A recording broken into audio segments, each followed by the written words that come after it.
Hello students, welcome to my channel Maths Bounty. Today we will discuss class 10 chapter 2. Name of the chapter is polynomials. तो polynomials की introduction हम discuss कर रहे हैं इस part में। तो जो polynomial वर्ड है ये टू पार्ट्स से मिलकर बना है, पोली प्लस नॉमियल। जो पोली है इसका मतलब मैनी है, नॉमियल का मतलब है टर्म्स। ये हमारे पास कुछ एग्जाम्पल हैं, 2x, 7x square, y square, 6। इनको हम टर्म्स बोलते हैं। कोई भी कांस्टेंट नंबर है वो भी एक टर्म के अंदर आता है। तो टर्म्स हम जब बहुत सारे टर्म्स कंबाइन करते हैं then it become a polynomial. अगर हमारे पास सिर्फ किसी पोलिनोमियल में एक ही टर्म है तो उसको हम बोलते हैं मोनोमियल। तो जैसे हमारे पास मोनोमियल में हम कोई भी टर्म ले रहे हैं, 2x, 5xy, तो ये मोनोमियल्स होते हैं। बाइनोमियल क्या होता है? बाइनोमियल है हमारे पास पोलिनोमियल जिसमें टू टर्म्स होती हैं। इसमें एग्जांपल हम इस टाइप के लेते हैं, a प्लस बी 2l+5m। तो कोई भी दो टर्म्स हैं, a प्लस बी, ये भी दो टर्म्स हैं, 2l+5m। अगर हम इस फॉर्म में टर्म्स लेते हैं तो ये बाइनोमियल है। नेक्स्ट आता है हमारे पास trinomial. Trinomial is a polynomial of three terms. जिसमें थ्री टर्म्स होती हैं उनको हम ट्राइनोमियल कहते हैं। जैसे एग्जाम्पल हम ले रहे हैं a प्लस बी, ये तीन टर्म्स हैं, तो इस केस में ये ट्राइनोमियल का एग्जाम्पल है। नेक्स्ट हम ले रहे हैं x square y, x y square, y square. इसमें वेरिएबल तो हम एक्स वाई ले रहे हैं लेकिन है हमारे पास तीन टर्म्स, तो ये जो है ट्राइनोमियल का एग्जाम्पल है। तो जब टर्म्स इस फॉर्म में कंबाइन होती हैं, फोर टर्म्स भी हो सकती हैं, फाइव भी हो सकती हैं, then it becomes a polynomial. मतलब जब मैनी टर्म्स कंबाइन होती हैं। तो डेफिनेशन क्या है पोलिनोमियल की? A polynomial is a combination of constants and variables. They are joined together by mathematical operation. जब constants भी होते हैं किसी टर्म में, variables भी होते हैं और mathematical operators की हेल्प से वो join होते हैं। ये एक एक्सप्रेशन का एग्जांपल लिया हुआ है, x³ + 3x² + 7x + 10। तो ये एक पोलिनोमियल की फॉर्म में आ जाता है। इसमें ये कांस्टेंट है, x जो है वेरिएबल है, 3 और 7 भी कांस्टेंट है। तो ये एक्सप्रेशंस में कांस्टेंट्स भी हैं, वेरिएबल्स भी हैं, और ये मैथमेटिकल ऑपरेशन यहाँ पर सिर्फ प्लस साइन यूज किया हुआ है, then it becomes a polynomial. Next आता है हमारे पास डिग्री ऑफ ए पोलिनोमियल की। पोलिनोमियल की जो डिग्री है हम कैसे निकालते हैं? The highest power of x in p x is called degree of polynomial. जो भी हमारे वेयर पी एक्स क्या है हमारे पास? पोलिनोमियल इन x है। जो भी हमारे पास पोलिनोमियल गिवन होता है उसकी जो हाईएस्ट पावर होती है उसके अंदर x की, उसको हम डिग्री कहते हैं। ये हम कैसे फाइंड आउट कर सकते हैं? ये मैंने एक टेबल की फॉर्म में बताया हुआ है कि डिग्री 0 कब होती है, और उस पोलिनोमियल का नाम कांस्टेंट पोलिनोमियल होता है। Constant polynomial is a polynomial of degree 0। अगर किसी पोलिनोमियल की डिग्री 0 है उसको हम बोलते हैं कांस्टेंट पोलिनोमियल। अगर मैं यहाँ पर 8x की power 0 equal to 8 equal to 1 लिया हुआ है, दैट इज इक्वल टू 8, मतलब कोई भी कांस्टेंट नंबर है वो हमारे पास डिग्री 0 है। 8 का मतलब है 8x की पावर 0। अब हमें पता है कि x की पावर 0 की वैल्यू जो होती है वो 1 होती है। किसी की भी पावर वैल्यू अगर y है, y की वैल्यू 0 है पावर की, तो 1 हो जाता है। यहाँ पर 7y की पावर 0 है, 7 इंटू 1 इक्वल टू 7। यहाँ पर y इक्वल टू 0 की वैल्यू 1 है, तो ये कांस्टेंट नंबर है। It is a constant polynomial, degree is 0। Next आता है हमारे पास linear polynomial. It is a polynomial of degree 1। Linear polynomial हमने पढ़ा हुआ है, अगर किसी एक्सप्रेशन में डिग्री 1 है it becomes a linear polynomial. ये एग्जाम्पल दिया है 4x + 2। यहाँ पर जो x की हाईएस्ट पावर है 1 है, तो यहाँ पर डिग्री इसकी 1 हो जाएगी, इसका नाम जो है वो लीनियर है। नेक्स्ट आता है quadratic. Quadratic polynomial is a polynomial of degree 2। अगर किसी पोलिनोमियल में डिग्री 2 है then it becomes a quadratic polynomial. Example ये लिया हुआ है 2x² - 3x - 4। यहाँ पर x की जो हाईएस्ट डिग्री है वो 2 है। इस केस में जो ये क्वाड्रेटिक हम पढ़ते हैं, जो हम बार बार इस चैप्टर में पढ़ेंगे, ये जो क्वाड्रेटिक है it is derived from a word quadrate. Quadrate, quadratic जो है इस वर्ड से लिया गया है, और इसका जो मीनिंग होता है क्वाड्रेट का, इट मीनिंग इज स्क्वायर। तो यहाँ पर जितने भी हम क्वाड्रेटिक पॉलिनोमियल पढ़ते हैं वहाँ डिग्री 2 है, वो जो हम स्क्वायर की फॉर्म में पढ़ते हैं। नेक्स्ट आता है cubic polynomial. It is a polynomial of degree 3, अगर किसी पॉलिनोमियल की डिग्री 3 है then it becomes a cubic polynomial. 3x³ minus 2x² plus x minus 1। इस केस में जो x की हाईएस्ट पावर है यहाँ पे 3 है, डिग्री क्या है 3 है, तो इसको हम कहते हैं क्यूबिक पॉलिनोमियल। नेक्स्ट आता है बाई क्वाड्रेटिक पॉलिनोमियल। अगर किसी पॉलिनोमियल में डिग्री 4 है then it becomes a biquadratic, मतलब हाईएस्ट पावर ऑफ x जो होगी वो 4 होगी उस केस में। यहाँ पर 2x की power 4, 3x³ 3x² plus 6x minus, यहाँ पर प्लस और माइनस साइन से इसको डिफ्रेंशिएट किया हुआ है। यहाँ पर मेन हमने देखना है x की हाईएस्ट पावर, यहाँ पर डिग्री 3 है 4 है हमारे पास, ये हाईएस्ट पावर ये लेनी है हमने, हाईएस्ट पावर 4 है, तो इस जो पॉलिनोमियल है बाई क्वाड्रेटिक इसकी डिग्री जो है 4 है। अगर हमारे पास ये तो सिंपल 4 तक हमने नेम ले लिया, अगर डिग्री 5 है, डिग्री 6 है, अप टू हम एन डिग्री तक पॉलिनोमियल को पढ़ते हैं, लेकिन अब 10th तक हम सिर्फ कोई क्यूबिक, रेयर ही कोई क्वेश्चन होगा जो हम बाई क्वाड्रेटिक का पढ़ेंगे। मैक्सिमम क्वेश्चन 10th में क्वाड्रेटिक से ही रिलेटेड है, तो हम यहीं तक ही डील करेंगे, लेकिन ये नॉलेज के लिए है कि डिग्री जैसे जैसे बढ़ती है पॉलिनोमियल को हम डिस्क्राइब कर सकते हैं। नेक्स्ट आता है हमारे पास जीरोज ऑफ ए पॉलिनोमियल। अब जीरोज क्या होते हैं पॉलिनोमियल के? A real number x is said to be zero of a polynomial P x if p k equal to zero. अगर हमारे पास कोई पॉलिनोमियल गिवन है और कोई रियल नंबर k जो है उसका जीरो है, तो वो k जो है उस पॉलिनोमियल में हम सब्स्टिट्यूट करते हैं p के इक्वल टू जीरो करके, यहाँ से k की वैल्यू निकालते हैं। ये हम कैसे करते हैं? सपोज हमारे पास कोई जो है लीनियर पॉलिनोमियल है, जैसे मैंने यहाँ पर एक एग्जांपल ले रही हूँ, p x equal to 2x plus 3। तो यहाँ पर इफ k जो है k is a zero of polynomial, k is a zero of polynomial P x equal to 2x plus 3 then p k equal to zero. ये ऊपर की जो definition है उसको हमने लिया है जो अभी एक्सप्लेन किया।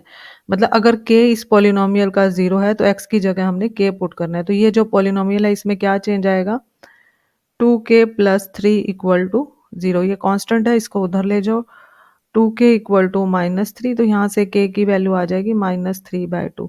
तो जो -3/2 है, जो ये k की वैल्यू है, it is a zero of this polynomial. तो इस तरह हम लीनियर फॉर्म में जीरोस को फाइंड आउट कर सकते हैं।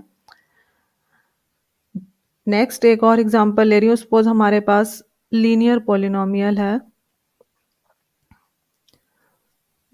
यहाँ पर मैं ले रही हूँ p x equal to a x plus b. ये हम जनरल फॉर्म जो हम पढ़ते हैं। अगर k रियल नंबर जो k है इस पॉलिनोमियल का जीरो है,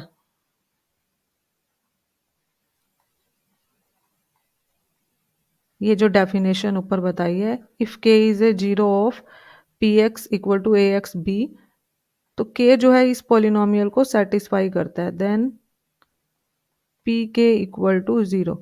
तो यहाँ x की जगह हम k पुट कर देते हैं, तो ये बन जाएगा a k plus b equal to zero. तो यहाँ से k की वैल्यू आ जाएगी -b/a। तो ये जो k की वैल्यू आई है it is a zero of this polynomial. तो ये लीनियर पॉलिनोमियल के केस में हम जीरोस निकालते हैं, क्वाड्रेटिक का आगे हम डिफाइन करेंगे। अभी यहाँ तक हमने लीनियर पॉलिनोमियल के बारे में डिस्कस किया है। नेक्स्ट आता है हमारे पास geometric meaning of zeros of a polynomial. अब ज्योमेट्रिक मीनिंग का मतलब क्या है? The zeros of a polynomial P X are the points where graph of Y equal to P X cut the x axis. मतलब कोई हमें geometrical meaning, इसका जो नाम है ज्योमेट्रिकल का मतलब ये है कि हमें कोई ग्राफ्स दिए हुए हैं, फिगर दी हुई है, उस केस में हमें उस ग्राफ को देखते हुए जीरोस निकालने हैं। तो जीरोस कैसे निकालेंगे? उस पॉलिनोमियल का जो हमें ग्राफ दिया हुआ है y equal to P x का, जो पॉइंट्स एक्स एक्सिस को कट करते हैं वो ग्राफ, अगर कोई भी हमें ग्राफ दिया हुआ है, अगर वो एक्स एक्सिस को कट करते हुए जा रहा है, सपोज ये सिंपल एक लाइन ली हुई है, अगर ये एक्स एक्सिस को कहीं पे कट कर रही है तो वो उसका जीरो बन जाएगा। सिंपल लैंग्वेज में ये है इसका मतलब। अब मैंने कुछ ग्राफ लिए हुए हैं इसको और एक्सप्लेन करने के लिए। ये एक लीनियर पॉलिनोमियल का एग्जांपल है, ये इसका ग्राफ है, ये एक लीनियर है, तो इस केस में स्ट्रेट लाइन बनेगी और यहाँ पर जीरो निकालने हैं। अब इसमें एक ही जीरो है, दैट इज -3/2। ये मैंने अभी ऊपर एग्जांपल भी दिया था। अब यहाँ पर x की हाईएस्ट पावर क्या है, 1 है। अगर x की हाईएस्ट पावर 1 है, मतलब इसकी जो डिग्री है वो 1 है, तो इस केस में 1 0 जो है एग्जिस्ट करेगा। अब हमें ग्राफ देख के बताना है, ये तो हमने सॉल्व करके बताया था। तो ग्राफ में हमने ये देखना है, ये सिंपल सा ग्राफ दिया हुआ है। ये जो लाइन है ये एक्स एक्सिस को इस पॉइंट से कट करते हुए स्ट्रेट लाइन की फॉर्म में आ रही है। तो यहाँ पर सिर्फ ये एक ही पॉइंट पे कट कर रही है। तो इस केस में जब लीनियर पॉलिनोमियल है, स्ट्रेट लाइन है, इस केस में सिर्फ 1 जीरोस जो है वो एग्जिस्ट करता है। तो ये पॉइंट है where graph intersect the x axis, सिर्फ हमने वही पॉइंट देखना है। नेक्स्ट हमारे पास है ये सेकेंड डिग्री पॉलिनोमियल है। इसमें x की हाईएस्ट जो पावर है 2 है, इसमें दो जीरोज होंगे। यहाँ पर -1 और 4 जो है, दो 2 जीरोज जो है क्वाड्रेटिक पॉलिनोमियल के होंगे। अब ये डिग्री 2 है। अब हमें पता है कि क्वाड्रेटिक में डिग्री 2 होती है। तो अगर डिग्री 2 है सिंपल लैंग्वेज में, तो दो रूट्स होंगे। डिग्री 1 है तो एक रूट होगा। अब ये इसका ग्राफ है। अब हमने ग्राफ की हेल्प से बताना है कि कितने जीरोज हैं। अब ये जो ग्राफ है ये इस पॉइंट पे कट कर रहा है एक्स एक्सिस को, और यहाँ पे कट कर रहा है। ये वाई एक्सिस पे भी कट कर रहा है, लेकिन हमने ये पॉइंट नहीं लेने, हमने सिर्फ वही पॉइंट्स लेने हैं जो सिर्फ एक्स एक्सिस को कट करते हुए मूव करते हैं। तो यहाँ पर दो पॉइंट से ये ग्राफ मूव कर रहा है, ये अपवर्ड फॉर्म है। तो इस केस में 2 जीरोज आएंगे। बस हमने सिंपल जीरोस बताने हैं, लेकिन नॉलेज के लिए ये जो ग्राफ की शेप है इसको हम पैराबोला बोलते हैं। जो क्वाड्रेटिक इक्वेशंस हम पढ़ेंगे, मैक्सिमम जो ग्राफ बनते हैं वो पैराबोला बनते हैं। ये अपवर्ड पैराबोला है। नेक्स्ट ये कुछ फिगर्स दी हुई हैं, इसमें मैंने जनरल बताने के लिए कि सपोज हमारे पास जनरल क्वाड्रेटिक इक्वेशन है ax² bx plus c equal to 0। यहाँ पर जो a है 0 नहीं होना चाहिए। तो इस केस में जो फर्स्ट टू फिगर्स है, यहाँ पर ग्राफ एक तो यहाँ से कट करता हुआ निकल रहा है, एक इस पॉइंट से a और a' दो पॉइंट्स मैंने मार्क किए हुए हैं। तो यहाँ पर 2 जीरोस जो हैं वो एग्जिस्ट करती हैं इस केस में। ये डाउनवर्ड डायरेक्शन में, इसको भी पैराबोला बोलते हैं। ये अपवर्ड डायरेक्शन में, ये भी एक पैराबोला है। इसमें ये और ये दो पॉइंट्स हैं, तो इस केस में भी 2 जीरोस जो हैं एग्जिस्ट करेंगी। चाहे ये केस हो चाहे ये केस हो, दोनों के केस में क्या है, 2 जीरोस है। ये क्वाड्रेटिक इक्वेशन सिंपल के दो ग्राफ हैं। तो ये फर्स्ट पार्ट है जब 2 जीरोस हमारे पास एग्जिस्ट करती हैं। 2 डिफरेंट वैल्यूज आएंगी हमारे पास जीरोस की। मतलब अगर एक वैल्यू हमारे पास 1 है, जैसे यहाँ मैंने पीछे एग्जांपल लिया था, इसमें -1 एंड 4 2 जीरोस है। तो इस केस में सपोज हमारे पास कोई भी वैल्यू आ सकती है, 1 और 4 है। कोई भी हमें सिंपल ये दिया हुआ है, इसके दो रूट्स की वैल्यू आएगी, डिग्री 2 है तो 2 जीरोस आएंगे, 1 एंड 4। मतलब डिफरेंट वैल्यूज आएगी, मेन ये बताना है। सेकेंड इसमें हम ये कर रहे हैं, अगर हमारे पास ग्राफ इसी केस में ऐसे बनता है, ये हमारे पास डाउनवर्ड है और ये ऐसे कट करता है, ये यहाँ एक्स एक्सिस को सिर्फ एक जगह कट कर रहा है। और अगर ये अपवर्ड फॉर्म में है तो ये ऐसे जाएगा। तो ये सिर्फ एक ही पॉइंट, ये ओरिजिन से पास नहीं करेगा, ये ऐसे जाएगा हमारे पास। तो इस केस में एक ही पॉइंट पे कट कर रहा है, ये भी एक ही पॉइंट पे कट कर रहा है, लेकिन है ये क्वाड्रेटिक इक्वेशन, कट एक पॉइंट पे कर रहा है। तो इस केस में जो जीरोज हैं वो 1 ही आएंगी। तो ये जो केस होता है, इस केस में जो रूट्स हैं, तो सपोज कर लो मैंने रूट्स की वैल्यू 1 1 ले ली, या हम 2 2 भी ले सकते हैं, कुछ भी ले सकते हैं। मतलब दोनों रूट्स मतलब जीरोस, जीरोस की वैल्यू क्या है हमारे पास, सेम आएगी इस केस में। तो इन जो पॉइंट्स आते हैं जिनमें दोनों वैल्यू सेम है, तो कर्व एक ही पॉइंट पे टच करेगा, इसको हम बोलते हैं कोइंसिडेंट पॉइंट। ये थोड़ी नॉलेज के लिए, ये सब पता होना चाहिए। नेक्स्ट ये थर्ड, एक दो फिगर्स मैंने यहीं ड्रॉ की हुई हैं। ये कर्व ऐसा है कि यहाँ पर एक्स एक्सिस को टच ही नहीं कर रहा है, ये डाउनवर्ड डायरेक्शन में है पैराबोला। थर्ड केस है ये, तो ये भी कहीं टच नहीं कर रहा। अगर ये टच नहीं कर रहा तो ये जो है नो जीरो, इस केस में जीरो एग्जिस्ट ही नहीं करेंगी, क्योंकि ये एक्स एक्सिस को कहीं भी टच नहीं कर रहा। तो है ये यही क्वाड्रेटिक इक्वेशन का एग्जांपल। तो फर्स्ट पार्ट में क्या था कि अगर दोनों जीरोस की वैल्यू डिफरेंट है तो ये दो पॉइंट्स पे कट करेगा। अगर दोनों जीरोस की वैल्यू सेम आ जाती है, 1 1 है 2 2 है, एनीथिंग एल्स, तो ग्राफ इस फॉर्म में बनेंगे ये एक्स एक्सिस को एक पॉइंट पे टच करेगा, तो इस केस में एक ही जीरो एग्जिस्ट करेगी, इसको बोलते हैं कोइंसिडेंट पॉइंट। अगर कोई कर्व ऐसा बनता है कि वो एक्स एक्सिस को कहीं पर भी टच नहीं करा, ऐसे अपवर्ड और डाउनवर्ड डायरेक्शन में जा रहा है, तो इस केस में एक्सेस को टच नहीं कर रहा, तो कोई भी जीरो नहीं आएगी, तो नो जीरोस का केस आ जाएगा। तो ये एक जनरल क्वाड्रेटिक इक्वेशन का एग्जांपल है हमारे पास। नेक्स्ट मैंने एक और एग्जांपल लिया हुआ है, ये क्यूबिक इक्वेशन है y equal to x cube minus 4x। इसमें जो डिग्री है वो 3 है हमारे पास। अगर डिग्री 3 है तो इसमें 3 जीरोज होंगे, ये देखकर हमें इक्वेशन को पता लग जाता है। अब 3 जीरो जो है -2 0 एंड 2, इस पॉलिनोमियल क्यूबिक पॉलिनोमियल में 3 जीरोज है। अब एक पॉइंट ये आ जाएगा, एक पॉइंट हमारे पास ये है, एक पॉइंट ये है, तो इस केस में कर्व एक्स एक्सिस को इन 3 पॉइंट्स पे कट करता है, तो इस केस में 3 जीरोज है। हेयर 3 जीरोज आते हैं। तो हम ग्राफ को देखते हुए इसकी ज्योमेट्रिकल जो एक्सप्रेशन है वो ग्राफ से है, तो हम ये बता सकते हैं कि इसमें 3 जीरोज एग्जिस्ट करती है। तो ये थे हमारे पास, इंट्रोडक्शन था चैप्टर 2 का, पार्ट 1 मैंने ये कंसीडर किया। अभी मैंने आपको आधी इंट्रोडक्शन समझाई। Hope you understood well. Thank you, have a nice day.